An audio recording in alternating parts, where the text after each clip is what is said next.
we're doing the awkward podcast. Yeah, we are.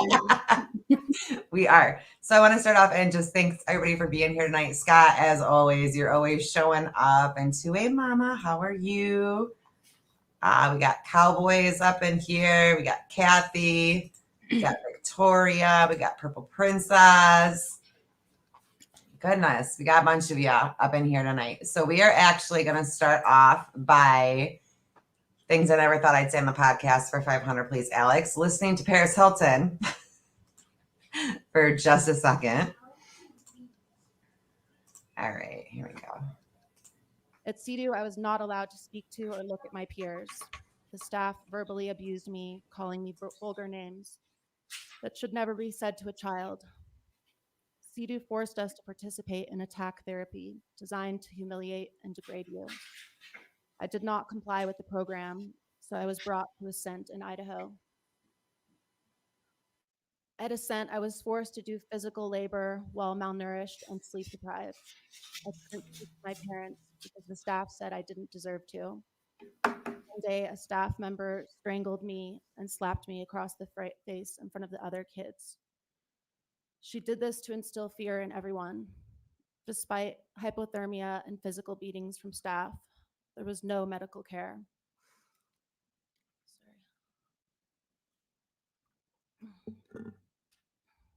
Next, I was sent to Cascade. I received no education or therapy there. I feared daily for my well-being, but I would not let them break my spirit. Provo Canyon School was my final stop. I was given clothes with the number on the tag. I was no longer Paris. I was only number 127. I was verbally, mentally, and physically abused on a daily basis. I was cut off from the outside world and stripped of all of my human rights. I was not allowed to be myself, hold my own opinions, or even speak. Without a diagnosis, I was forced to consume medication that made me feel numb and exhausted. I didn't breathe fresh air or see the sunlight for 11 months. There was zero privacy. Every time I would use the bathroom or take a shower, it was monitored. At 16 years old, as a child, I felt their piercing eyes staring at my naked body. I was just a kid and felt violated every single day.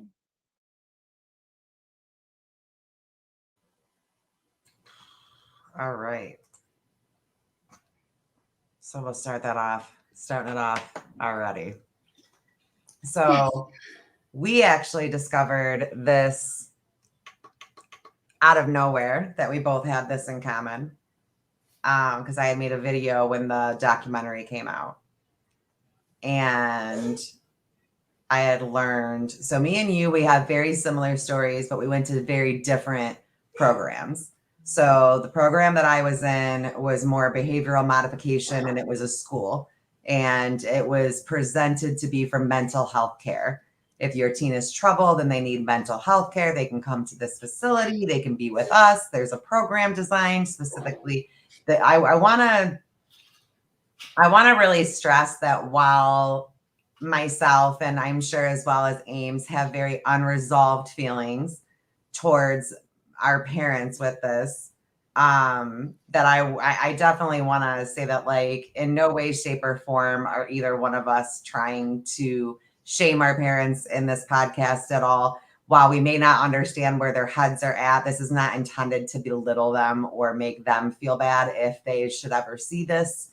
But mine was really sold for that. And then if you misbehaved in mine, you would go down a level and then you would get sent to camp, is what it was called. Now, while me and you have been talking, your experience was different. We still had levels.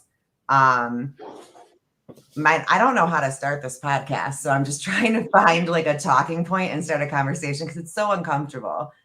It's really uncomfortable for me to talk about. I don't know about you, but especially when there's people watching, it gets a little bit more uncomfortable. But mine was designed for that. So essentially I came home from school and these people were already there and waiting for me. There was a situation that had happened that led to this. I had a very not so good thing happen to me when I was little. And I had told the story, and I wasn't necessarily very believed because of who the other person in the story was. There were a lot of behavioral problems that obviously stemmed from this, as they do, as well as just normal growing up, adolescent, hormonal bullshit. So I was thrown into a hospital based where mine was more medications, and then very strict adhere programs. We weren't allowed to look at each other. We weren't allowed to talk to each other. Where yours was flat out wilderness from the get out, right? Yes, it was. So Did mine you was did you get like taken? Was yours like a taken situation, or yes. like was it like So I in the was van like mine, or did you at least get the opportunity?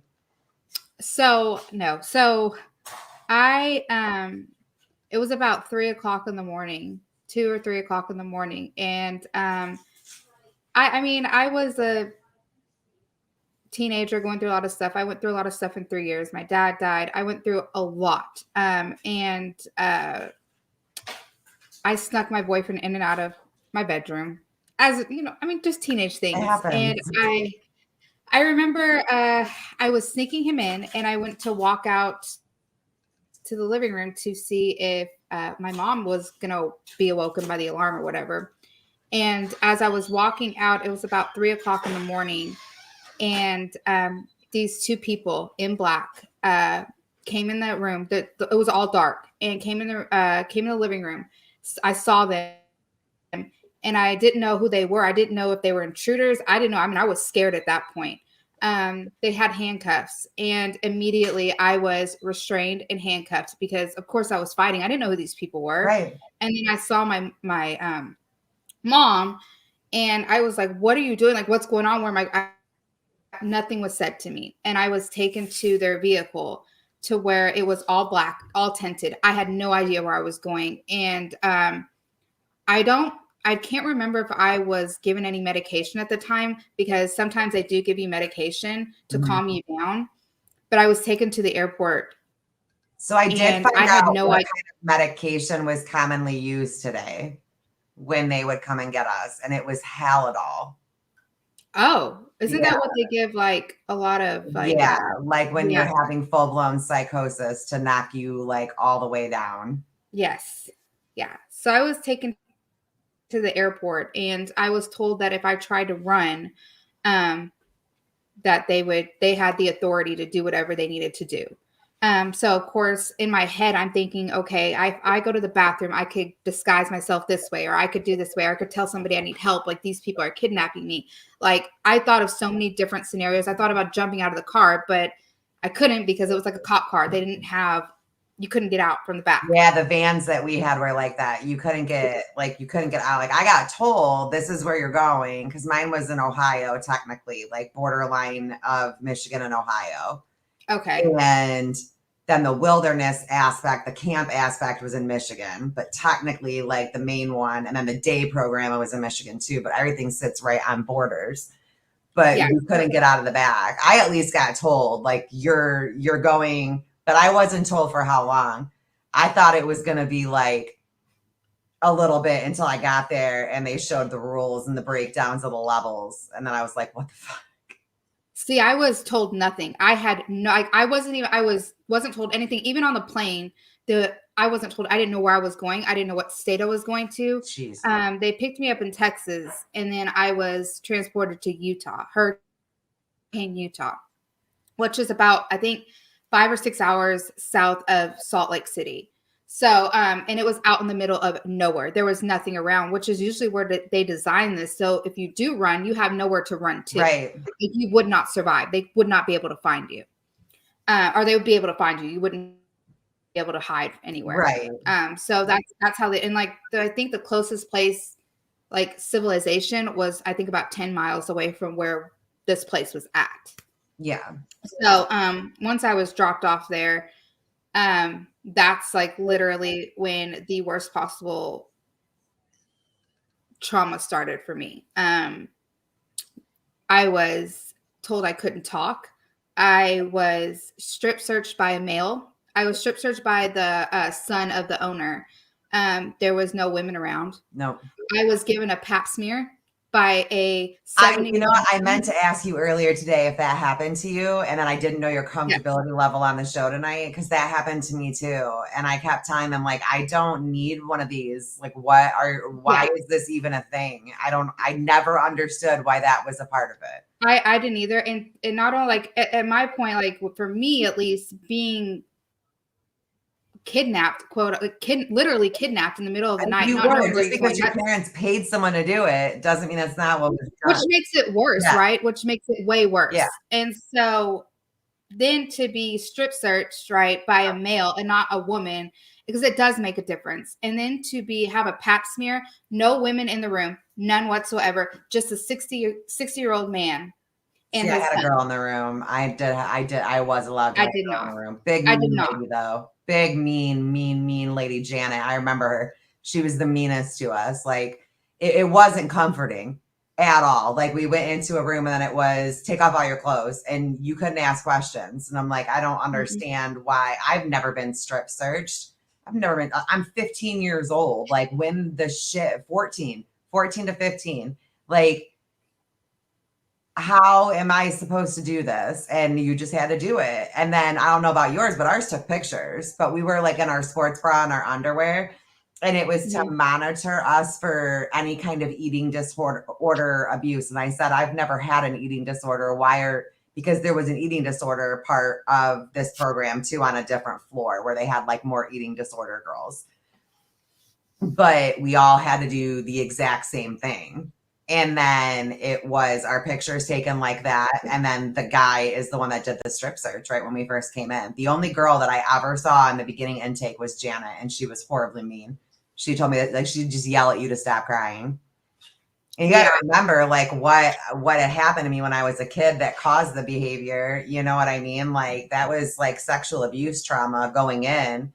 And now you know, my parents just send me off with these people and I don't know who the fuck they are. And like, you didn't even pack a bag.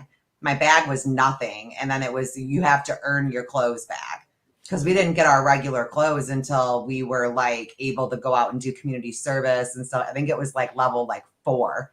You could wear regular clothes there. We weren't even allowed to have our regular clothes. When I left my house, I had no shoes on. I literally had no shoes on. And I had to dress in the uniform they gave me. I was allowed to have jeans. Like you had to buy jeans from their store, which your parents bought for you. And then you had to wear a shirt that said Diamond Ranch Academy, and it's Clear Springs, which is where I was at. And that was all you could wear. It didn't like even when you went out on like your weekend visits that you could go out and have time with your family. You still had to wear those uniforms. Yeah, like you were not allowed to wear visits. We were allowed to put on our regular clothes. I think it's because they wanted us to look nice when we went out for our weekend visits.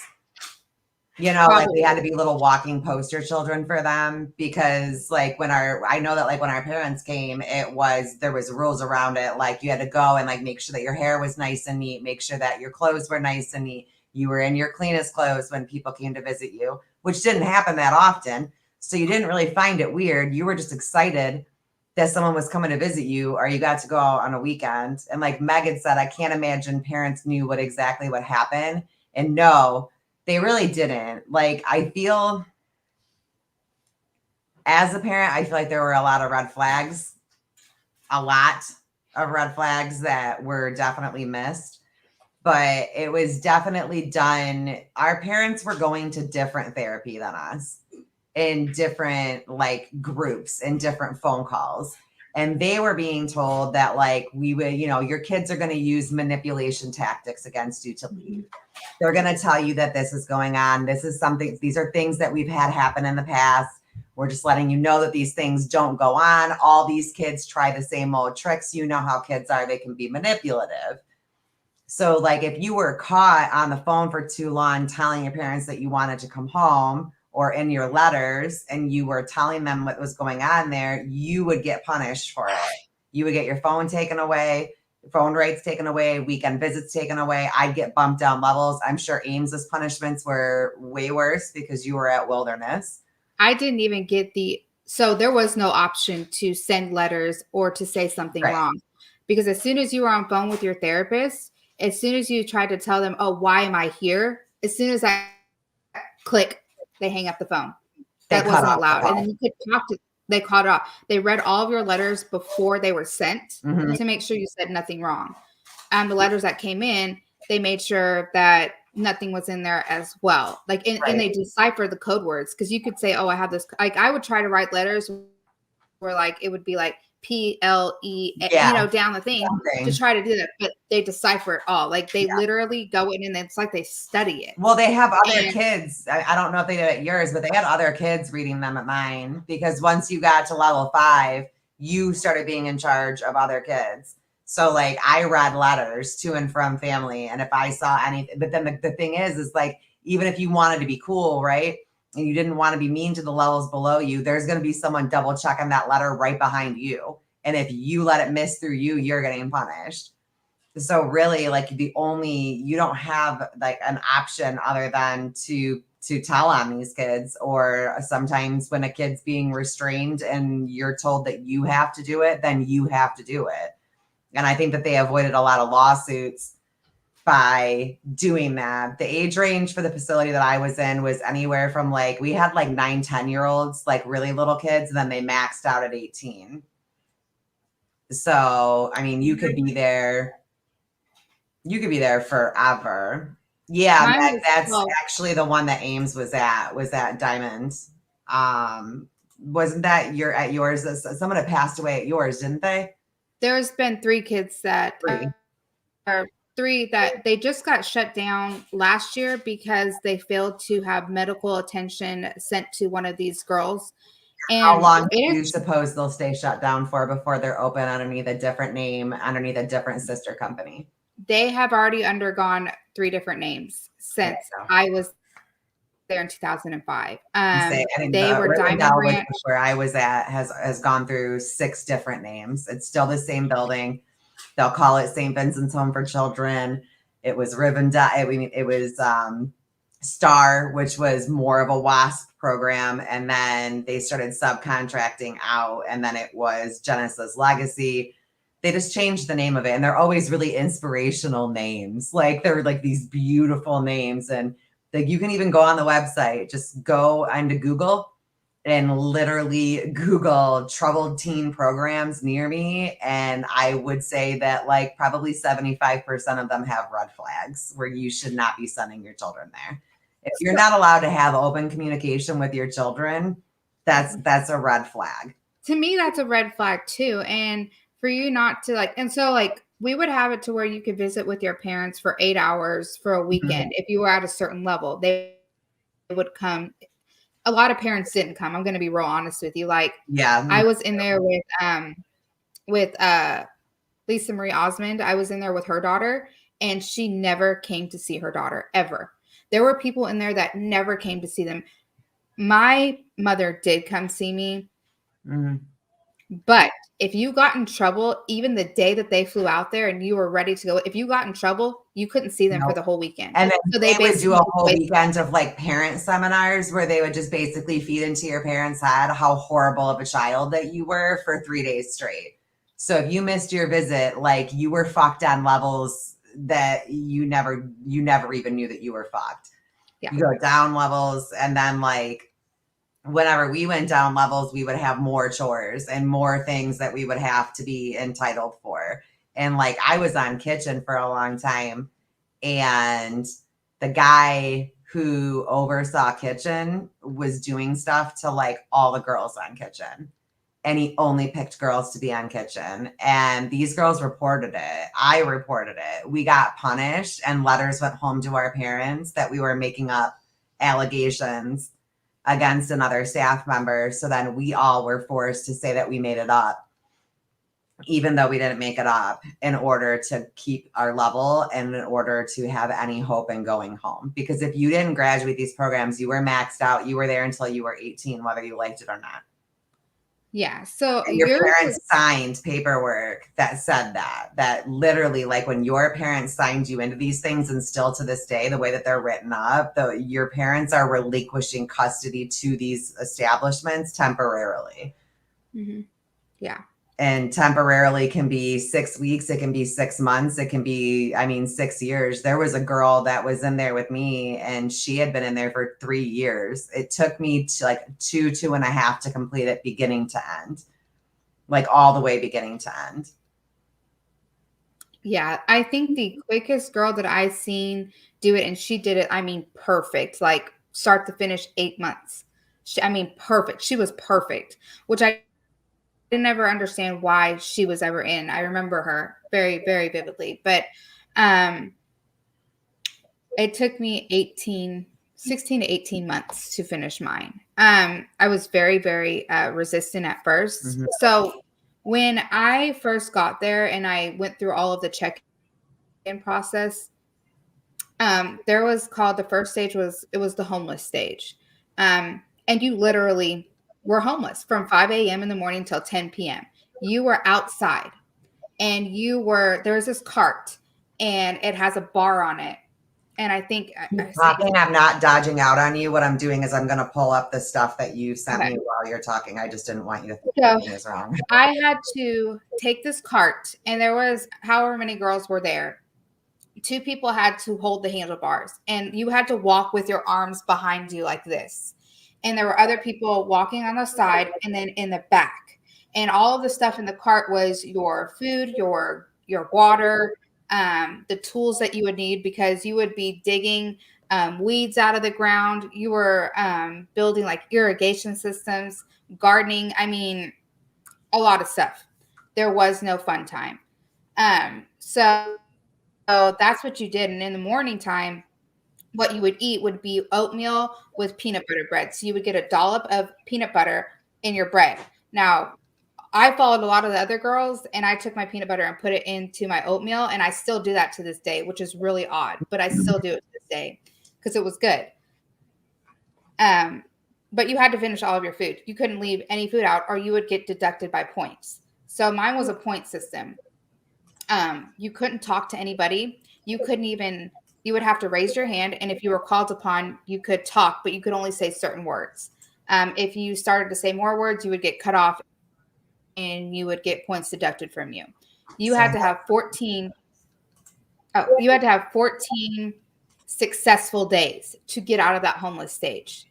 Now you could be at the 13th day and you did something so little and boom, you'd be knocked right back down to day 1. So then you're starting all over again. So that's this right here. Yes. So the homeless discovery stage. Yeah. And and you were required to accept that your family placed you there. What they want you to do is they want to break you and then they want to build you back up. But the problem is they don't ever build you back up. They just keep you broken. Sorry. Your other images won't allow me to share them. Okay. I've got them up, but for some reason, I see why. Okay, hold on. Keep talking. I'm sorry. Okay. Yeah. So that was about 2 weeks. And then our shower time. So when you're in the homeless discovery stage, your showers are only 3 minutes long. And they were watched. You didn't get privacy with your showers. And once you got past the homeless stage, your showers were 7 minutes long. And then if you wanted to shave, because when we're girls, right? You want to shave your legs, you're allowed to do that, but you had to count the entire time. You could not count. Right. But they literally timed you and you weren't allowed to talk. And the dorms were, once you reach the stage to be able to go. Letting me pull it up. I'm so sorry. I had it all loaded up. We had images and I might be able to, I think you can see it from here. Yeah, we can see it from there. It's making me so mad that it won't let me share. The bars right here, this is what I had to pull, and this is the barrel. And it held all of our stuff. Yeah, so it's like a wooden wheelbarrow, and then it's got like the big metal wheels behind it. It's like an old school cart wheelbarrow. Yeah. And even it didn't matter. So you can tell what it was like at yours for that, and then I can share what it was like for me. Girl, okay, so I experienced a lot well, obviously a cycle, but I had really bad, so I had ovarian cysts and I had to be transported to Salt Lake Hospital. And that was super, super hard to even go to that point. Like they didn't believe me for the longest time that I had these cysts and I was like really in painful periods. But cycles were not fun for girls because there was no privacy. There was none. You didn't get to go to the bathroom by yourself. They had to watch you. They watched you put your tampon in, your pad on, whatever you were chose to do, your preference. Now, did you guys were those accessible for you guys? Like, could you guys ask staff for those and they would give them to you? Yes, but you had to buy them in the store. So it's like commissary money in prison. So what if you didn't have money from your family? They would still, I mean, they still had to provided a pad for you. Like they have to. They did do that, but normally you would have to buy them, and it was so we made them. We Okay. just made them because we were only allowed to have 2 pads a day, like one right when we woke up in the morning, and then we were allowed to have one at the end of the day. And I don't know about you guys, but like me as a girl, I am a pad girl. I'm not another girl, and I still am changing that thing every couple of hours because ew, like that's just clean. And with like our showers and stuff, our showers were every 3 days, whether you were menstruating or not. You couldn't shower. Like if your menstruation day, cool. But so yeah, we'd have to sit in it all day. Otherwise, we just made them out of like toilet paper and Scotch tape. We would make them. Yeah. That's, and I told what was going on, but like it just wasn't believed. But you guys like, and I'm not trying to make excuses for parents because like I can't fathom it as a parent, and there's a lot of unresolved questions and family issues there, but like I can see why there was appeal in the beginning, especially the way that it was presented. Like they were not presented this way. It's not like these people came in and told our parents like, we're going to torture them. We're not going to let them sleep. We're not going to let them, hardly eat. We're not going to let them do this. Oh, and we're going to sexually assault them and look at them naked and watch them take showers. And I got caught looking at a boy, and I just looked up at him. It wasn't like I was scoping out a boy at that time. I just looked up because he was walking by, and I had to sit in isolation for 2 days because of that, because I looked at a boy the wrong way. And it was like, who's to determine what's the right way and what's the wrong way? But we weren't allowed to look at anybody. We weren't even allowed to look at other girls. We weren't, unless we were doing like therapy groups, like intensive therapy groups, we weren't allowed to. Do you remember any of like the intensives that you had to do, like the screaming therapy did you guys have to do any of that stuff? We just we had a therapist, and that's who we worked with. We were, so I sent you this before. There's a book called the color code book. Mm-hmm. And and you take a test, and that like your color is what therapist you went to. Yep. So, and each color had your own type of therapist. Now my therapist did not really let me call my mom that much. And some therapists were really cool and some weren't. Some wanted you to be stuck in the program and some didn't. Yeah. And if like you said certain things during your therapy session, you would get sent to isolation. Mm-hmm. So, and there was a lot of over restraining done at mine by a lot of mostly the male staff. There was hardly any female staff. In fact, one of the male staff members got off on restraining us. I think we had one of those. Like we always said stuff about it, but yeah, like he would restrain us but touch us in areas that should not have been touched. Right. And overly, like, I mean, like you would say talk out of turn and boom, you're gone, you're down, you're pinned, chicken wing, everything, like laid on top of you. I mean, just the whole 9 yards. It was pretty brutal. I will say, going back to the whole parent thing and them knowing, for me, and I didn't find this out till recently, My mom knew about the beginning of the homeless stage. She knew what they were going to do. They explained to her. She knew that I couldn't ask her why. She knew that I couldn't talk bad about the program.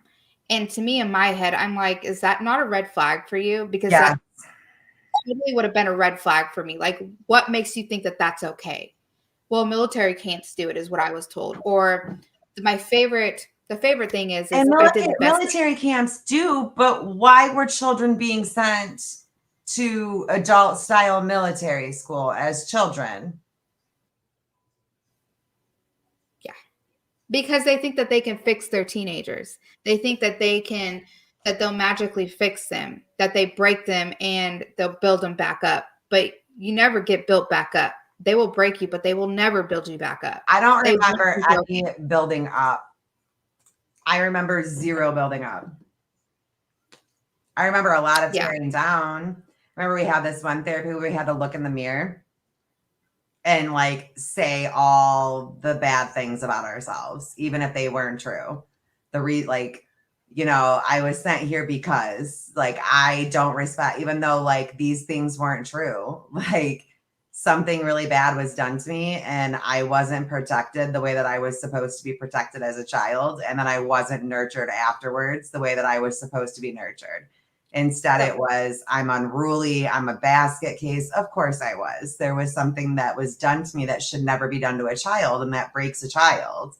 And then you're going to take this child, and instead of doing X, Y, Z, we're going to go to behavior modification residential treatment, which is what they call it now. Now it's just called residential treatment center. Scrappy, if you're talking about like the original, yes, I did look. And then through lots of research, I discovered that he had died. If you're talking about like one of the guards at the residential center, no. There is websites now where like a lot of survivors of these programs are getting together and they're starting to say, okay, well, like, let's go after XYZ. The problem is that a lot of these restraints were done by adults with children, with children's aid and help. So they usually blame the bad shit on the kid that was assisting. Yes. And they are still up and running. If you Google right now, behavioral modification teen or troubled teen centers near me, there's probably 1 million that will pop up. And I guarantee you that at least 10 of them used to be WASP programs and they're just renamed as something else. Yeah. I wonder, so this picture, if y'all can. Oh, no. So I got it to work. Oh, okay. Here.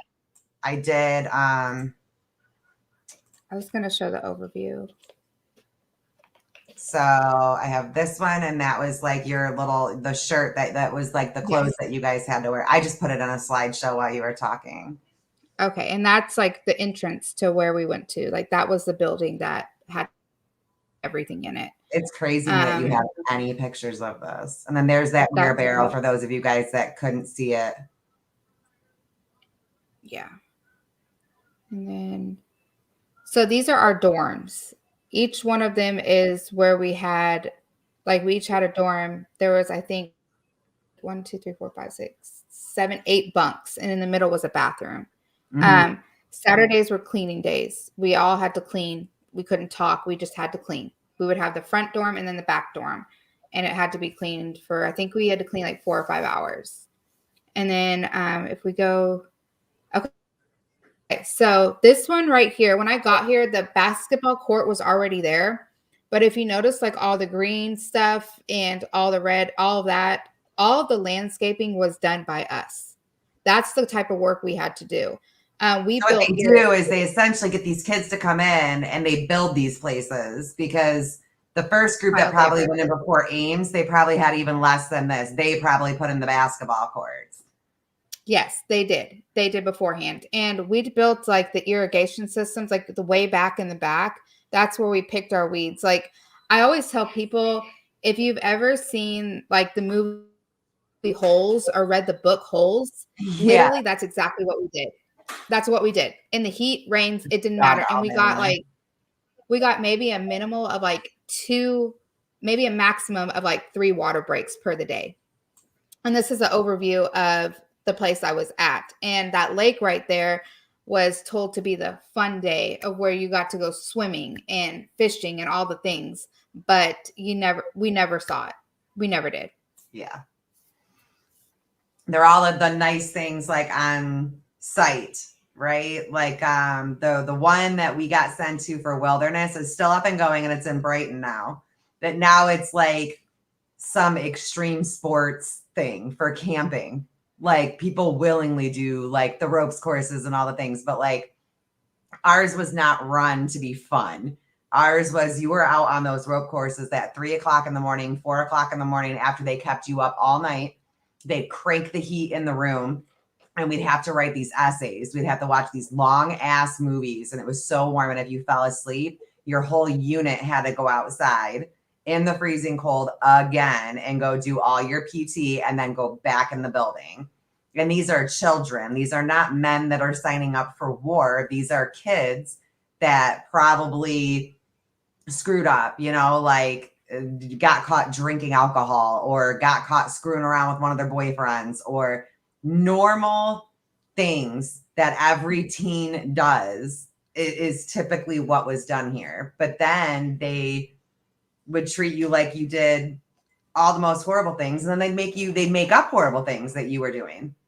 Yes. So I look back now and I'm like, I really wasn't that bad to go to a place like this. Like, yes, I was not the perfect teenager. I was terrible. My attitude was terrible. I drank. I never did drugs, despite telling people I did do drugs. Me too. I never did. I held a job. I went to school. I was doing things. I just got mixed in with the wrong crowd of people.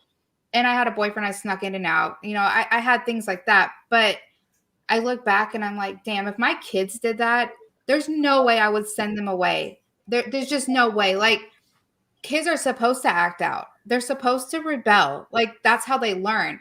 Well, and it's also like I read me, this study about like they do it on purpose to break that genetic bond too, like that over bond to the parent to do everything, that they have to rebel against that parent, like almost like in a defiant way in order to break that bond and go off and start learning things on their own. They have to break away from us at some point.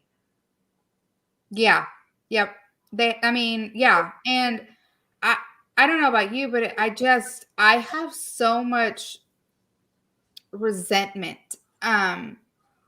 Because I look back at what I did and I just can't fathom putting a kid through that and creating more trauma when they're already, obviously, if they're doing all these things, they're obviously going through something or have gone through something traumatic. And for me, I watched the only father I knew die from cancer and died in my arms. I got dropped off into a whole different family I knew nothing about, didn't know them at all, strangers.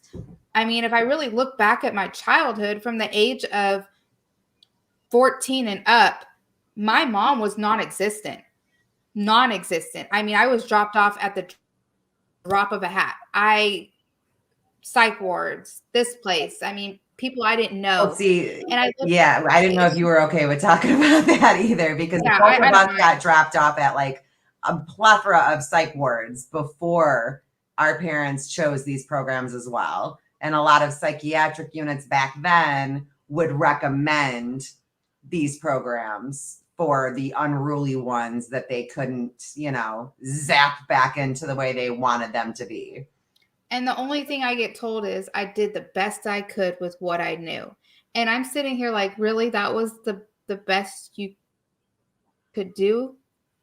Like, I wasn't that bad. And like, the thing is when you go to these places, they drug test you. That's the first thing they do. So, and that's the big thing. She was like, well, I found drugs in your room. They weren't mine, but you told everybody you did them. But I didn't. Right. I did it to be cool. I did it because everybody else was doing it. I did it because there were times when I went to the psych ward, I got sent there and I would say, oh, I shot up heroin between this spot and this spot. But they knew I didn't do it because the drug test showed I didn't do it. Right. I just didn't want to go home. didn't want to see my father dying. I didn't want to deal with the realities that I was going through. And not just that, but I was stuck on 50 different medications. I was in psychosis all the time. Yep. And because the other that's answer why I back hate then was taking- just to slap an SSRI on it. Here you go, slap an SSRI on it.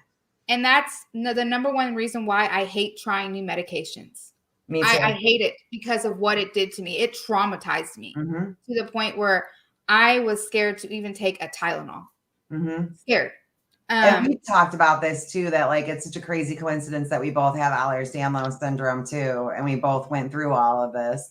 And I had always said, like, I really feel like I complained too much as a child. Like, I feel like that's what it was at the end of the day, that I was always complaining that something was always wrong with me, and that it got annoying after a while. And then you throw all the other stuff on top of it, and they just didn't want to deal with me. SSRI, like, it's a form of antidepressant, and a lot of times they use them for a plethora of things, but they're really popular for like mood stabilizers, antidepressants, anti-anxiety. And now they like to also throw them at people for pain. Like they keep trying to throw them at me for pain. And I'm like, look, you guys already abused these things like crazy on me all throughout my adolescence.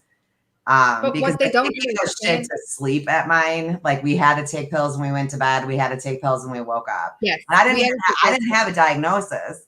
They never gave me a diagnosis. I only saw a therapist like a handful of freaking times. I think I got more pap smears than I did therapy when I was in this damn thing.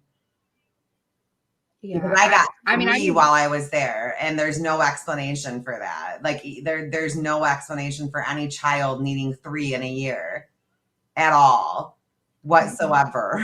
Not even in the slightest. And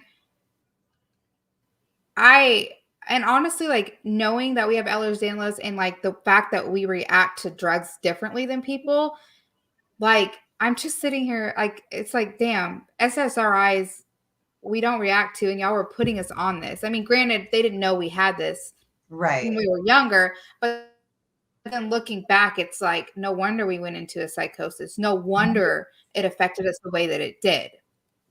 And I think that you're a lot stronger than me when it comes to like your ability. Like I think I give my parents more excuses than you do, to be honest. I used to. I'm always like, well, they didn't have the internet, you know, like they didn't have this, and maybe they weren't able to like look up what was going on. But then like I even look at like the web pages, and I'm like, the brochures are red flags. Like the brochures all by themselves are red flags when you go through them. When you look at all these happy kids, like why are all these kids so happy if they're so dysfunctional? They should like they go in and they're just magically fixed. Like they just magically make them happy. Well, we were told to look happy. Like we were told to look happy too, especially on weekends and when our parents were there and everything else. Like you get moving, you get up, because if you got positivity, like that was one of your ranks for your point system during visits, because we had a whole different ranking. Did you guys do different ranking for visits? I don't think so. We had points. So like every night we'd gather for like a town meeting, and we'd all go over our points for the day. And then that would determine if you got to keep your level or if you lost a level. And if you lost a level during the town meeting, they'd sit you in the middle and everybody got to tell you how horrible of a human being you were for what you did wrong. Humiliated us in that sense. Yeah. Yes. Now town halls were awesome. That was awesome. We would have like a dorm. No, my siblings didn't go. I didn't have them, but my dorm mom is what they call like a dorm parent, whatever. They were no more than 18 years old, about 18, 19 years old, watching us, right? They would have a notebook, that little tiny notebook, and they would write your name. And they would write the points that you would miss. Like if you were, for instance, sitting at the dinner table, when you ate, you had to eat every bit of your food on your plate, whether you liked it or not. Now I hated peas at that time. So I would swallow them with water, and they would check, like they would literally like open your mouth like this and check you to make you sure that you weren't like stuffing them in your cheeks to throw them up later. If you did not eat it, you were written up. If you like there were certain code words that you couldn't say, or else you would get deducted. If like you moved your chair the wrong way, you would get deducted. If you were smacking your food, you or not chewing with your food closed or your mouth closed, you would get deducted points. Yeah, talking with Those- any kind of speaking, Yep. deduction. And the only thing we got to drink was water, milk, and I think occasionally juice. Now I was our saying, we got favorite. apple juice occasionally, but once in a blue moon we get oranges. Oh, nice. Mhm. They would fatten us up, like really fatten us up. Like our favorite, and it's really sad when I say this, but the favorite meal. Yep, we got tea too, Heather. Yep, Heather is also a program kid. Oh, okay. Yeah, No, I didn't get tea. she's another zebra program kid too. There's a lot of zebras that went to these, and I'm wanting to discover the deep correlation there because I feel like there's got to be one. And the only thing that I can think of is that we overly complained too much. That's all I can think of. That's the only explanation to me on how that would be a correlation. Is if on top of everything else, we were constantly. It was probably labeled as attention-seeking behavior to the program director. Yeah, I think that it was just us trying to get attention. Did you have a favorite meal? I did. I had my favorite meal and it was really nasty though, but it was when we were allowed to have like really thin sliced ham. Like it was not like thick ham steaks, but they gave us applesauce with it. And if you like closed your eyes and you mixed it together, it almost tasted like real food, almost. And we'd get biscuits with it. Oh, really dense. Our favorite meal was Saturday nights were peanut butter and jelly sandwich nights. Nice. I was going to say, you guys got way worse food than us. I do know that Wilderness Centers because they wanted to give you guys the full blown survival experience. But I preferred the sandwich. Financially, these programs like make millions of dollars, like about $1 million a month, right? Yeah. They only spend about $4 per kid. Yes. So on average, parents now you got to remember, this is back in 90s, early 2000s. On average, these places cost your parents as much as like a fucking vehicle costs now, if not more sometimes. Like you're looking anywhere from 20 to 30 to 40 to 50 to $80,000. And some programs found ways for insurance to pay for a portion. I do know that insurance paid for a portion of mine. It did not pay for my weekend wilderness bullshit when I got in trouble. And I didn't even do anything. Like I didn't, but I've been written up so many times and I had lost so many levels that I got voted off the island essentially by my peers that a weekend down at camp might knock some sense into me. But then we were allowed. So like, let me show your screen. Oh, nope. No, I forgot how to do it. And Tex is probably laughing at me while he's watching. All right. Okay. So this is your guys'. So you guys started off as like homeless discovery. So like we started off as level 1. So like we weren't allowed to have visits, phone calls. Like you weren't allowed to do anything and you had to do weekends. So your weekends were off site, but it was community service. So it was usually done at a horse barn. That's normally where we did it. We're like, we worked at the horse barn like all day from the beginning of the day to the end of the day. So like my question too, to a lot of these places that accepted the community service from these places, like you were also exploiting children. If you were accepting community service for these kids to be bussed into your business to perform all of your dirty work for the entire day, you exploited children. That's human trafficking, especially if they were moved across the border. It doesn't have to be about sex. Like you are just as guilty. And one of the places that accepted us is still up and running today. And it's very profitable. And it's a very well-known riding stable in Livingston County. And they were accepting us. So like our bus ride up to this place was 3 hours long, but they would let us do the work. And then when I got moved to the day program, so as I went up the list, right, like you guys had student supervisor, we were levels. So when you got up to like level 4 and level 5, you were allowed to, now you're allowed to go home. So you're allowed to go home, but only at night. So you're there from like the van would pick me up at like 5, 6 o'clock in the morning. And then I would be there. I wouldn't get home until like 8 or 9 at night. And then I was allowed to sleep at home. But if you had community service or whatever, if you got in trouble, then even if you were on that level, you'd have to do community service or whatever. Well, I got in trouble at community service. So then when I went back to town hall, I got voted all the way off the island. And then you had to go to camp. And camp was like, after camp, I didn't do anything else. Like after camp, I did everything that they told me to do. I didn't care anymore if I was lying.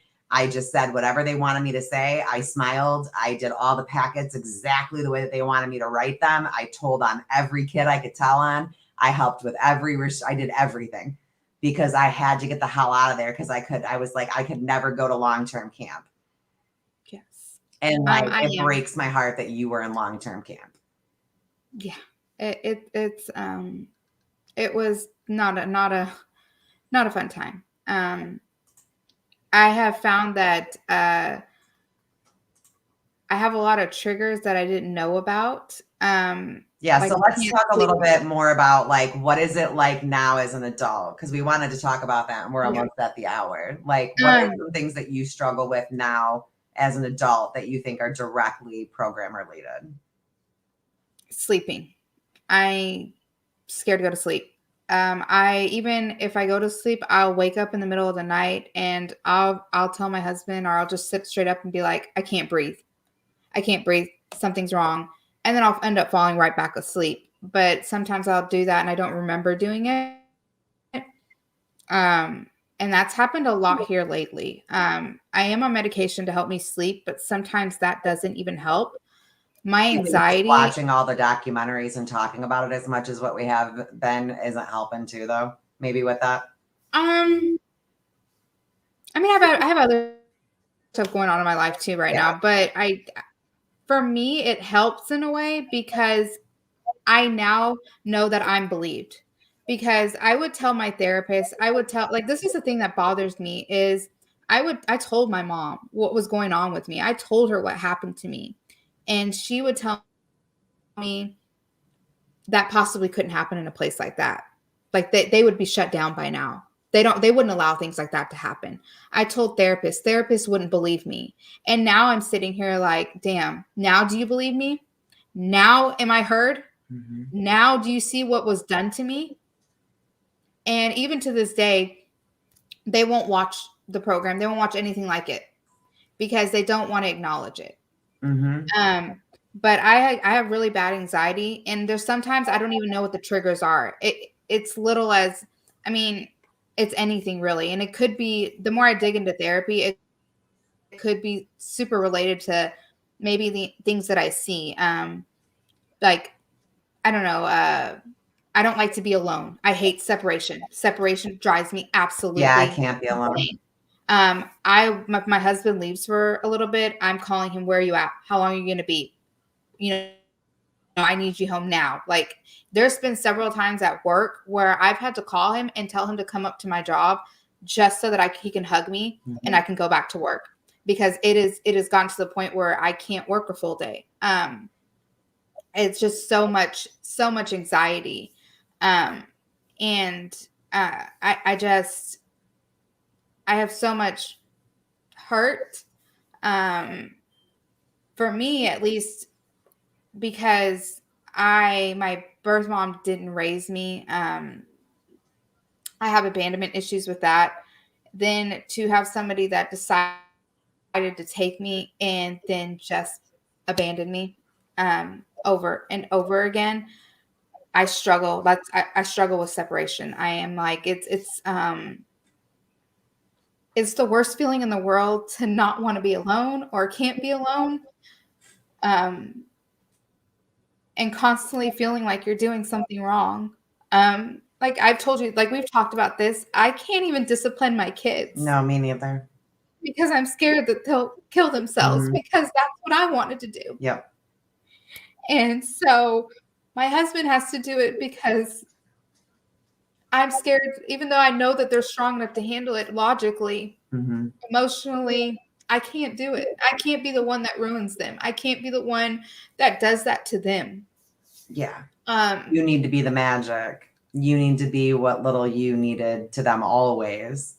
yeah. And that's like, I have to do that. And like, I have to make sure that they're validated in everything. I don't care how annoying it is. I don't care if they've already complained 15 times. You're going to be just as validated the 100th time with me as you are the first time with me. I don't ever want them to feel like they're not good enough or like they did anything wrong ever, because I'm in this constant state of I'm always wrong. I'm always doing something wrong. I never do anything right.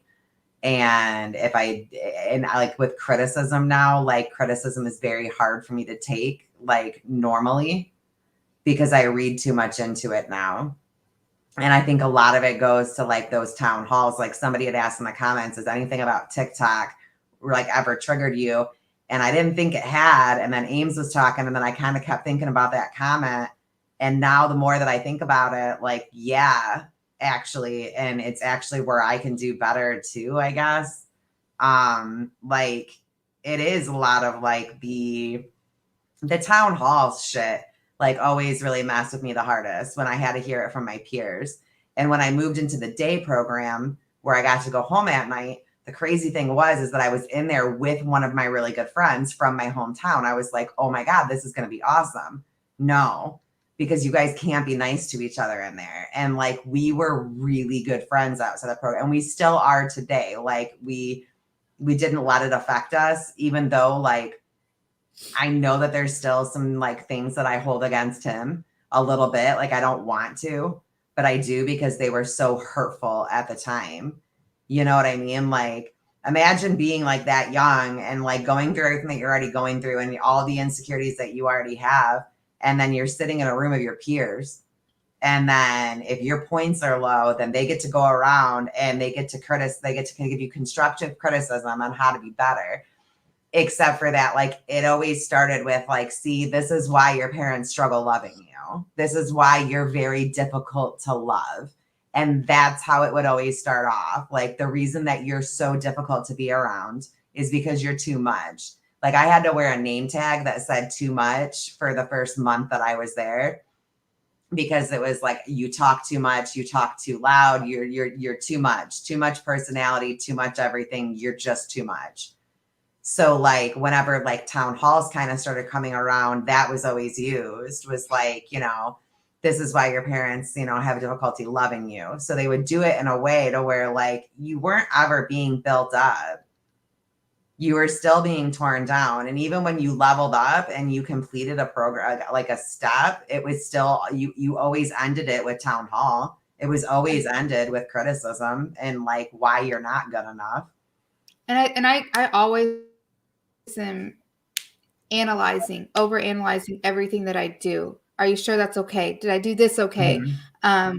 Are you sure that's fine? I've turned into a perfectionist. Like everything has to be perfect. Yeah. And even with my kids, I overly love them to the point where they're like, Mom, back off. And I'm like, no, I just want you to know how much you're loved. Like Mm-hmm. I overly do things. And my son's like, you know, Mom, I don't tell you things because you overreact. Well, I can't help but overreact. I don't know how not to overreact. Right. Because if I stand back too much, then am I my mother? Am I doing this Yeah. thing? Like how do I not turn in? How do I not continue this? Exactly. Yeah. But I think that like we don't continue it because we would never go to that extreme. Our children will never know that extreme. So like when me and you have talked, because me and you share that same fear, like I don't want to cycle. I don't want my kids to ever feel like I don't love them, or like that I wasn't a good enough mom, or that I didn't hear them, or you know they're gonna run off and commit suicide because I wasn't supportive enough with them. They'll never know the absence of love that we know. And that's why they'll never go there, because there is no absence of love. And like, that's what I have to remind myself of all the time. But still, it's a lot of the times that I lean on Cody with it. And I'm like, did I do it right? Like, am I supposed to be doing it like this? Am I supposed to be doing it like this? And it's a really exhausting way to live.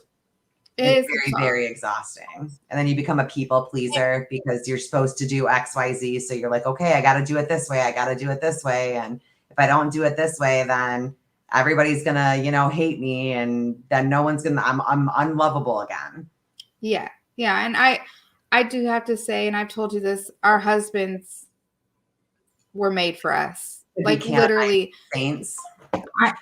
I don't know anybody that could handle No.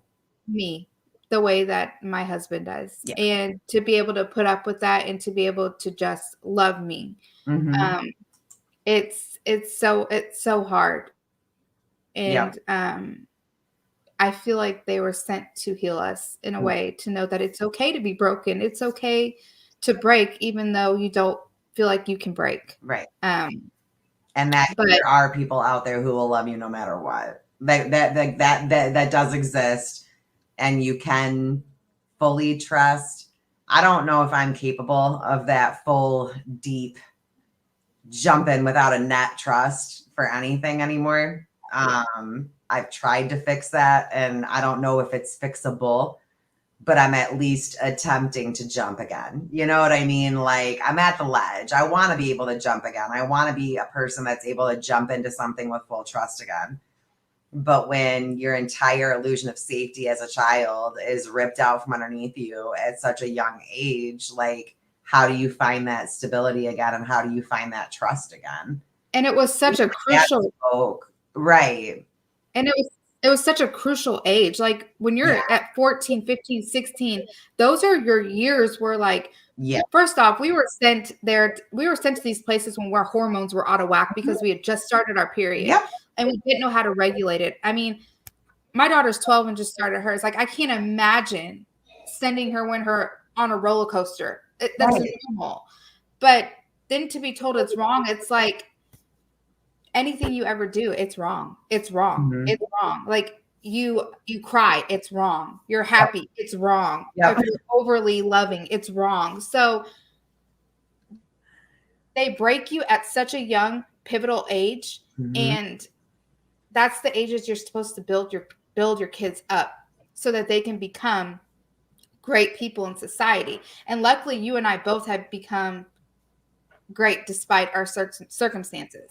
I think that we're getting built up at a late age. Like, we were never built back up after properly. Like, my dad died not long. Like, I didn't get a lot of years with him afterwards. My dad got pretty sick shortly after I graduated. So, like, a lot of the focus went to that, you know? And then, of course, I raged out again when he got sick, and they weren't sending me to any more programs, probably because they couldn't afford it, to be honest with you. They'll let, you know, how many of those things can you really afford before you stop doing it? And how many of them don't work, you know? But like, before my dad died, we talked a little about it. Like, it wasn't like we discussed all of them, but I remember we were like laying in bed. He was in a hospice facility at the end called the Monarch. Wonderful facility, man. They were amazing. And we were watching TV, and there was an ad on TV for one of these places. And I started like smirking, and I was like, huh. And my dad's like, yeah. And I was like, yeah. And he was just like, I believe you.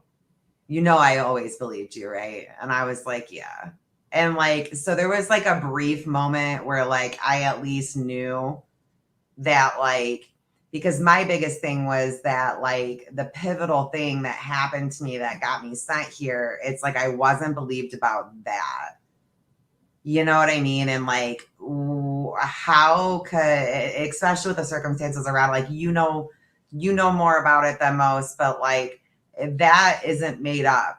That isn't something that comes out of, you know, an 8-9-year-old's mouth. These things don't come out, like these stories don't exist out of an 8-9-year-old's mouth unless you're exposing your 8-9-year-old to some really fuck shit. So either which way, someone's giving this kid trauma, you know what I mean?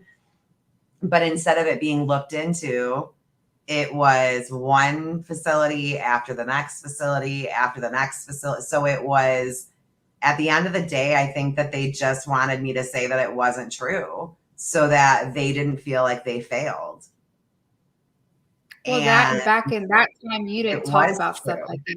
Right. No. And like therapy wasn't a big thing back then. And like you swept it under the rug, you know, you just shipped off your troubled teen so that it didn't have to look a certain way to whatever it was. But I think at the end of the day, it was just not wanting to admit that like you may have fucked up.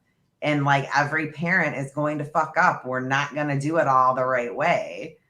No, and But they, we have to be willing to accept when we fuck up as parents, and especially and ask for help from other parents and reach out to our peers and communities instead of, you know, trusting these places that seem really legit.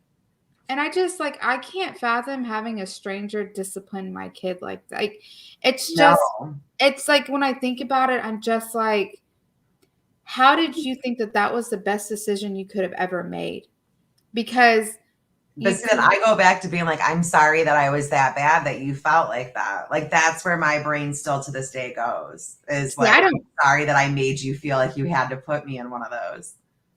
see, I don't look at it like that. I'm more of like the how could you do that to me? I I'm know there I too. wasn't that Like bad. I think I'm in between I'm in between the two. Like I swing in between the two. I'm definitely like there's definitely days that I'm much more mad, you know, than making excuses.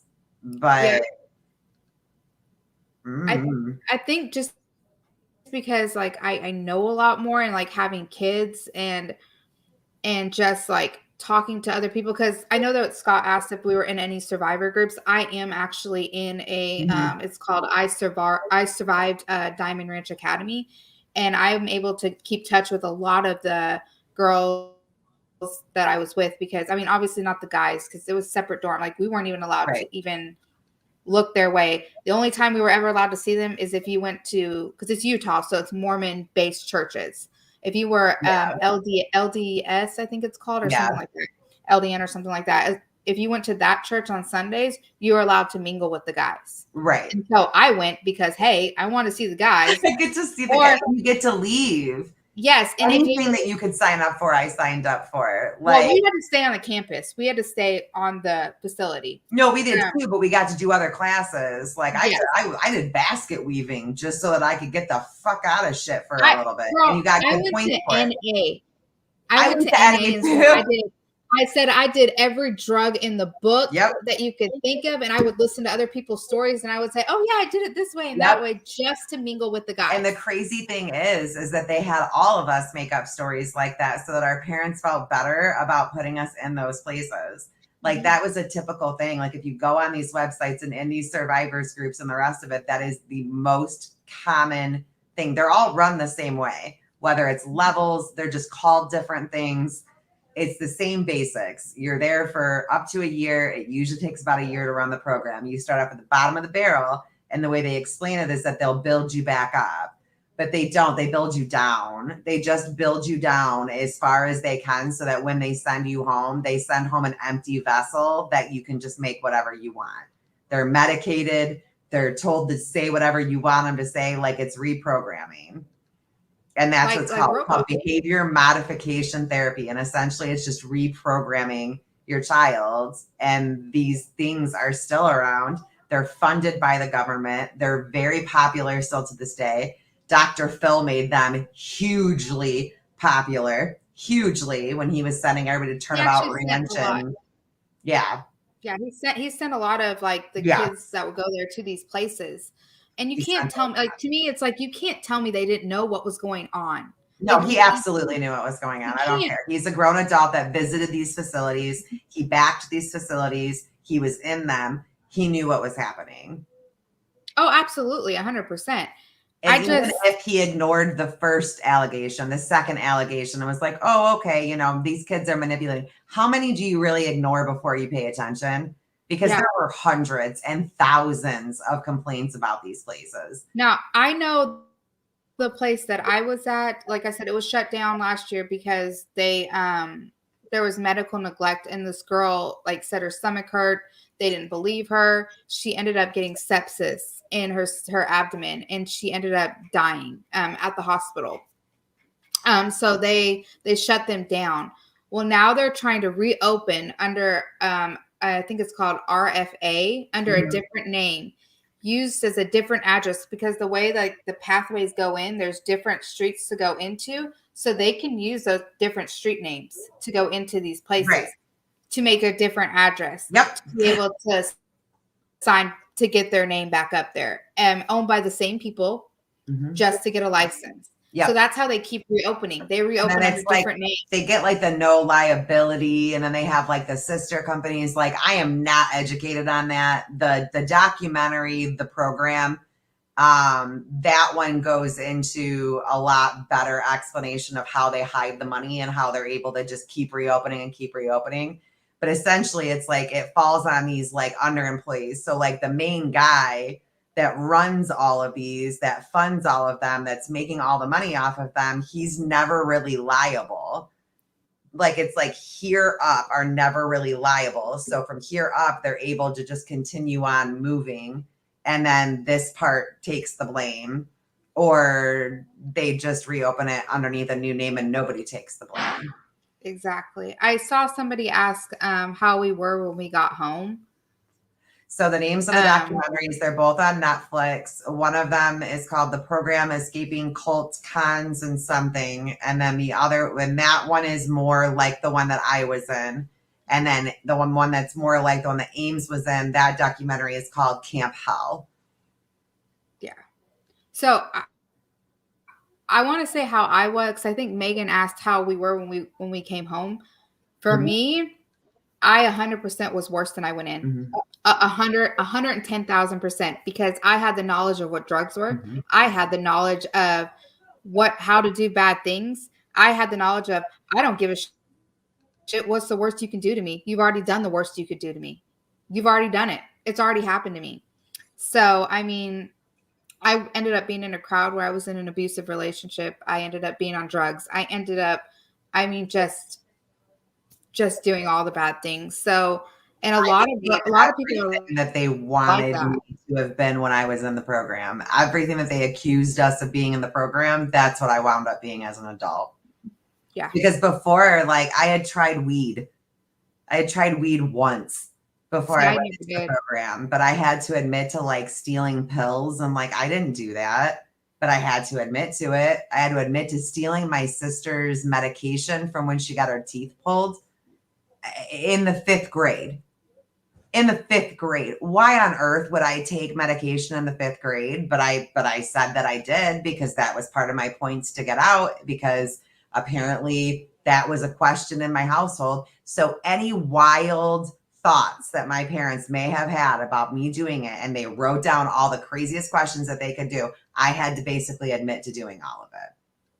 So all their worst nightmares is what it turned out to be like, and the way that their therapies were run were them like exposing like all of their worst fears as parents, and it was played on their emotions. Your child is going to be dead.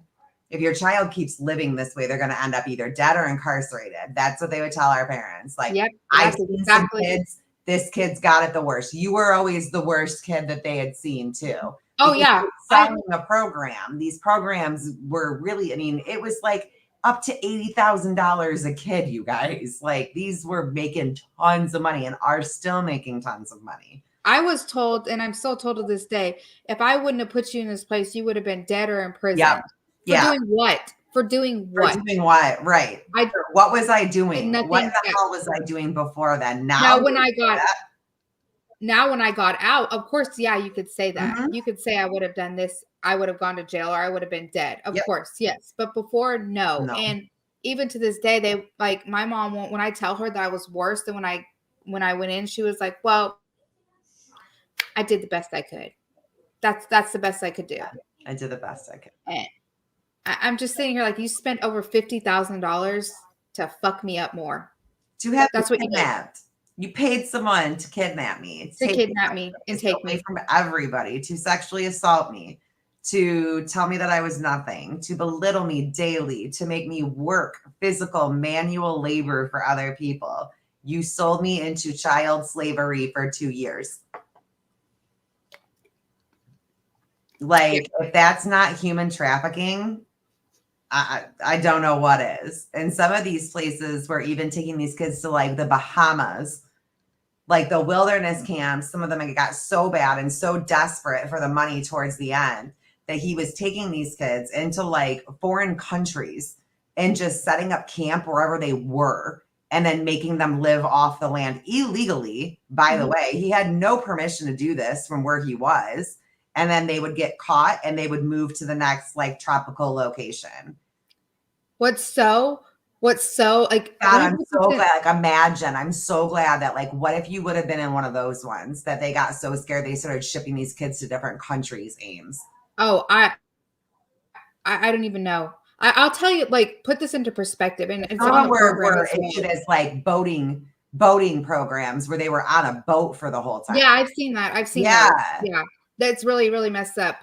But these WWSA, these programs like I was in, they were in, I think it was in Russia, in China, and Mexico, I think Mexico, China, and Russia, and here in the United States. Do you know they shut down the ones in Russia, Mexico, and China before they would ever shut down the ones in the United States? Mm-hmm. So let me tell you how bad it is to know that Russia, out of all countries, China, out of all countries, Mexico, out of all countries, saw that these programs were bad enough to shut them down. Mm-hmm. But the United States does not see it that way. Like, if you put that into perspective, you realize how fucked up that is. Yeah.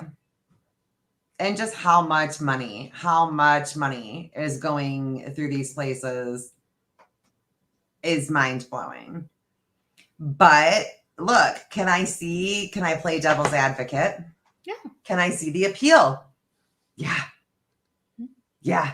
You got this kid that's just crazy. You think they're crazy because you forgot, right? We all kind of forget what it's like to be from the ages of like 11, 12 into like 18, right? Like that's a really messed up time gap. You go from magic and fairy tales and unicorns to the real life really effing fast. And your body's doing all kinds of crazy shit in the process of it. And then they're just, never mind. I'm not going to go off on that rant. I'm stopping myself from a rant. We're filtering rants. Anyways, the massive amount of money that goes through this place is astronomical. And the fact that they're able to just keep doing this over and over and over again is the most disgusting thing on the planet. And the fact that we can't get them shut down. But I do get the appeal. I see how they lure parents in, but I'm not saying under any circumstances does that mean that I agree. You know, and if you're a parent watching this and you've sent a child or you've considered it, it doesn't make you a horrible parent. Just freaking educate yourself before you do this. Investigate, pop in. Right. I'm not saying that all of these programs are run this way. Not all behavioral health inpatient services are run this way, but there are a lot that are. And there are a lot of people that are employed through these programs. Even if these programs sound wonderful, it's also a haven for really horrible people to go work. People that want to hurt kids, people that are only taking these jobs so that they have access to children where you are not around and there are no cameras. And that you are the mentally ill child and they are the sane adult. So who's going to be believed? It's a pedophile playground.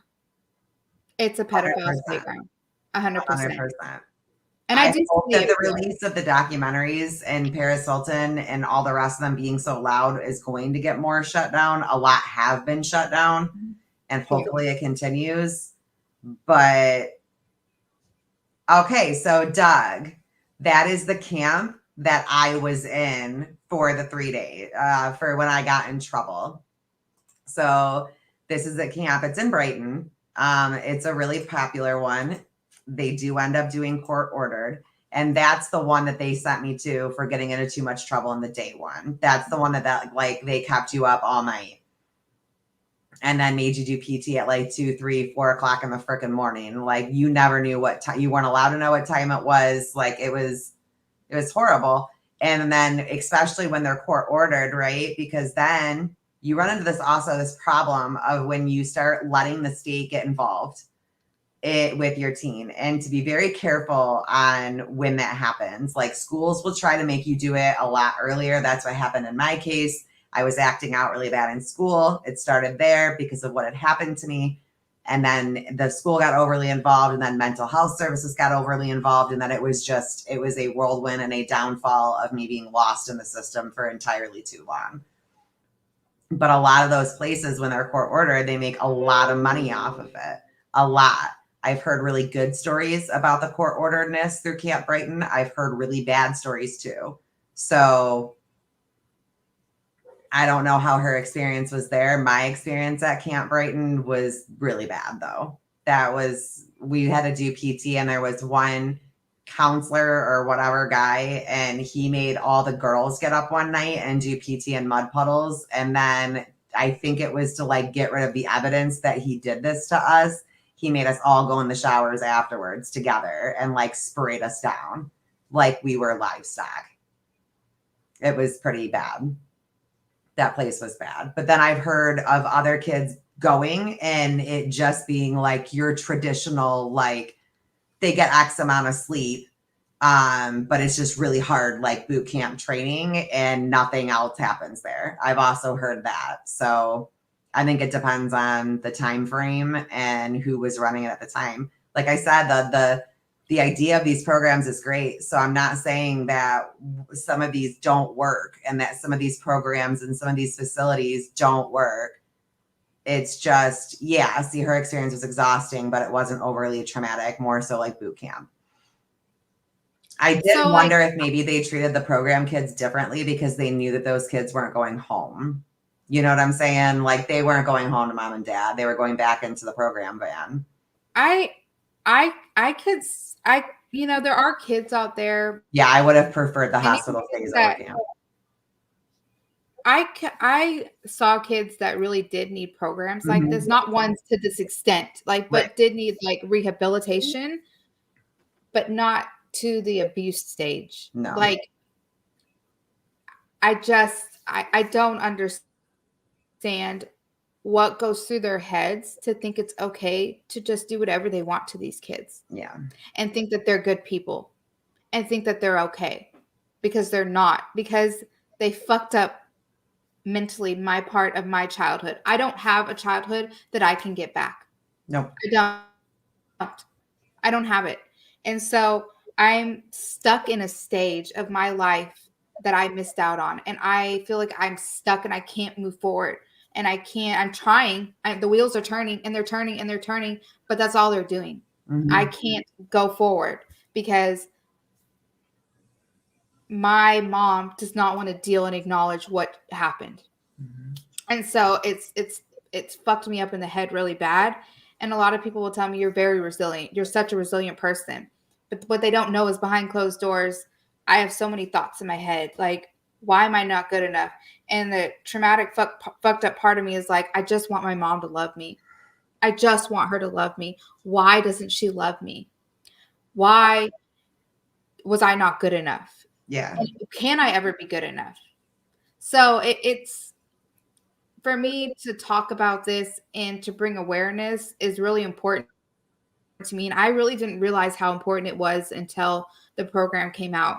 And I had blocked so much out until I watched it. And then I remembered everything. Smells. I remember smells. Like I can smell something and I remember, and it takes me back. Mm. And the more I think, the more I remember. And the more traumatic it is. And the more angrier I get. And the more I just can't look at her the same. And I can't look at people the same. And I get that, like, these parents were just as much brainwashed. I understand that. I get it. Or like, was it this? Like Heather says, because my parents felt like they could tell their friends that they handled their bad kids so well. Yep. Because their appearance means everything to them. It's their appearance. They appear to be a great mother. They appear to be a great, or if it's a father, a great father. It's their appearance that makes them look good. Yeah. And you were always the bad person. You were always the problem. The delinquent. Yeah, and I can understand, like, you know, the whole aspect of the parents being brainwashed and told a different story. But what I can't fathom is not believing your child. what I Being cannot okay with fathom. having that limited contact with your child. I Yes, would never be okay with having that. I want access to my child at all times, or no. at all times. I like see you were able to make phone calls. I could never call We unless I was in call, therapy. level 2, we were allowed to have monitored phone calls through a therapist until you got to level 4, and then level 4, you were allowed to have like monitored by staff. And those were only approved people on your list. They were only family members. They were never friends or anything like that. And then it was only for 10 minutes. But Yeah, they were mine was monitored. I had therapy once every 2 weeks, I believe it was. Every 2 weeks. First it was Had it once a month. once then a 2 weeks. month. That's it. Yeah. And I got a phone call, and a lot of mine were screaming matches. A lot of them were. And there were Mhm. points where I was like, I don't even want to call my mom. I don't want to talk to her. Yeah. Like, I literally hate her. I gave up. I gave up my like a lot of my last round of stuff, like all the way up into graduation. And then I remember like on graduation day, they made such a big deal out of it, right? Like you were so great. That was your day. You got a cake. You got to Oh, have yeah. your friends and family come and you got to stand up and read a speech about how you've changed and you're so much We got better. a cap and gown. It was Yep. like literally like graduation, and they Yep. told you how great you did, and Yep. you didn't do anything wrong. Right. And You were it's just like you were perfect. You were the guy great. that handed me my like diploma is the one who sexually assaulted me in the cafeteria. And he's like, I just want to let you know that I'm really proud of you. And I was like, yeah, thanks. See, I never Like, graduated. I super never did that. accomplished. I It never felt disgusting. Like, honestly, I wish I would have done what you did. I wish I would have just absconded. A lot of kids did. I don't remember why I saw it out, because really I could have, like the last month, I could have just not come back. A lot of kids did that. But I think that by the time I went through it, I was like, I better get something for this. Like, I need something for this. And I think part of me convinced myself that like I was that bad of a kid and that I was that bad of a disappointment. So like I wanted somebody to tell me that I wasn't. And I was really thinking that like by the time that I graduated, that like that would magically happen, and it never did. Like it just See, I never wonder did. I wonder if it would have been different if I would have graduated for me. Probably not. And then I just felt really bad about everything that I had to do to get there. Like what I was compliant in and like what I ignored and what I allowed and what I lied about in order to get ahead. It like I would never do that again in my life. No.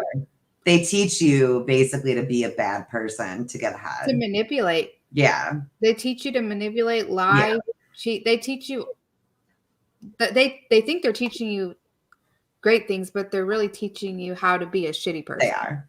They are. They literally are. I always wonder what would have happened if I would have never been sent. Like, where would I be had I never been sent? I think about that in my head all the time because I was not that far gone. I was No, not even me close to neither. being that far gone. Me neither. Like, I don't know if I would have, I don't think I would have taken the road that I took had I not gone, because like my dad, like I always had a lot of support from my dad and like my siblings. And like, so I feel like, and my friends, like my friend choices weren't that bad at the time. Going like all the friends that I was friends with at the time before I went, like I see where they're all at now and they are like thriving. And that was the group of people. And then, yeah, the friends that I found afterwards, like they're all garbage. I do have one friend that like I've kept throughout the whole entire, you know, the whole entire time. Like she was there for me when all this was going on, and her family was very much there for me. So I had that support too. So I always wonder, like, I don't think I would have ended up as bad as what I did. I really, really don't. But I don't know if I necessarily regret it though either. Yeah. I mean, I know like my friend choices weren't the best. Although I have my best friend that I have now for 20 years.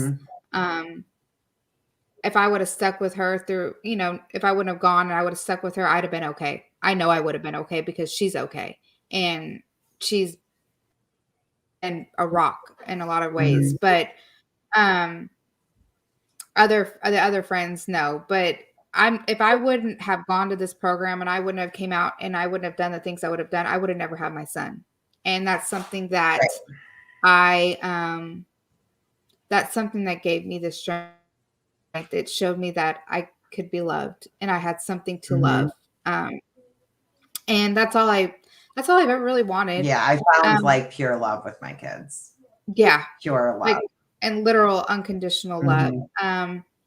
That's something that can never be taken away from me ever. Yep. And that could never be taken away from me. Mm-mm. My life that I have now can never be taken away from me. Not the joy I feel, not the love I feel. Yeah.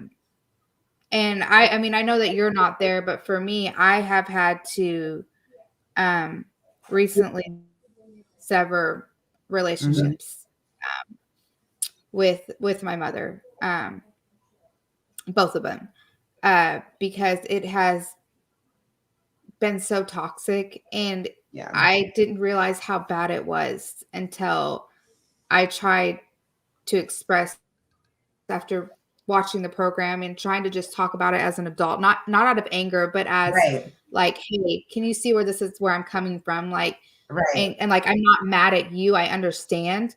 But I just want you to see what I went through and I want you to believe me. And I want you to acknowledge what happened to me. And the minute that it was not reciprocated, I knew. And it's been like the hardest thing to go through because even after I was sent, my grandma was my literal like best friend. After I had my son, something changed. Like she became my best friend, and we were really close, like super super close to the point where my husband was like, "Hey, you're gonna come home? Like, what are you gonna do? Like, you're hanging out with your mom all the time." And to go from that to literally nothing um, Right. has been the hardest thing to go through. Uh, and to not have that closure, I think the closure is really really hard too. Yeah. I don't think closure is possible. At least the closure that we would both need. Because I know that our circumstances are pretty similar. Yeah. Sorry, had to crack a Coke. I know that our circumstances are similar with that, but like, I don't think that closure is possible, especially now that we're moms. I mean, I think closure maybe could have happened before we had children, but now that we've had children and we can see what it would be like to be in that situation, or we can try to imagine, and we can't fathom doing that. I mean, I feel bad when I take their electronics away for the day. I could not imagine how I would feel allowing somebody to come into my home and take them. Yeah. So I don't think we're ever going to get the full closure that we need. What I struggle with is like the forgiveness, because I need that, because forgiveness is not for other people. And I struggle with that concept, but like I'm working at least on forgiveness. Not necessarily, but like I don't think it's something that either one of, I mean, here I am how many years later and I still can't tell the whole story from beginning to end. I'm sweating. Like I'm still so, I get very uncomfortable talking about this. So like the only reason that I was remotely comfortable doing this podcast is because of you.